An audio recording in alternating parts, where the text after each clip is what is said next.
Hi అండి, అందరికీ ముందుగా నమస్కారము. నేను మీ రావాలి. యాక్చువల్లీ ఈ వీడియో పోస్ట్ చేయడానికి మెయిన్ రీజన్ ఏంటంటే కోనవరం గ్రామ పంచాయతీలో ఇప్పుడు ఎలక్షన్స్ అయితే ఉన్నాయి కదా. సో దాంట్లో మా అక్క, మా తోటి కోడలు 15వ వార్డ్ నెంబర్కి అయితే పోటీ చేస్తున్నారు. ప్లీజ్ మీ వాల్యుబుల్ ఓట్ని మా అక్క స్టాక్ గుర్తుకి వేసి గెలిపించవలసిందిగా ప్రార్థన. నేను మీ Datla Sandeep Kumar, AITC central council సభ్యులు.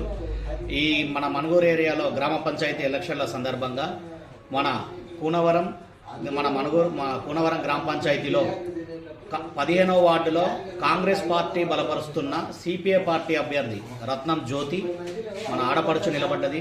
మన అన్ని పనులు సవ్యంగా జరగాలన్నా, మన అందరి హక్కుల గురించి మనం కొట్లాడుకోవాలన్నా సరైన నాయకులను మనం గెలిపించుకోవాల్సిన అవసరం ఉంది. కాబట్టి కాంగ్రెస్ పార్టీ బలపరుస్తున్న సిపిఐ పార్టీ అభ్యర్థి రత్నం జ్యోతి గారి గ్యాస్పై గుర్తుపై మీ అమూల్యమైన ఓటు వేసి అత్యధిక మెజార్టీతో గెలిపిస్తారని కోరుకుంటున్నాను.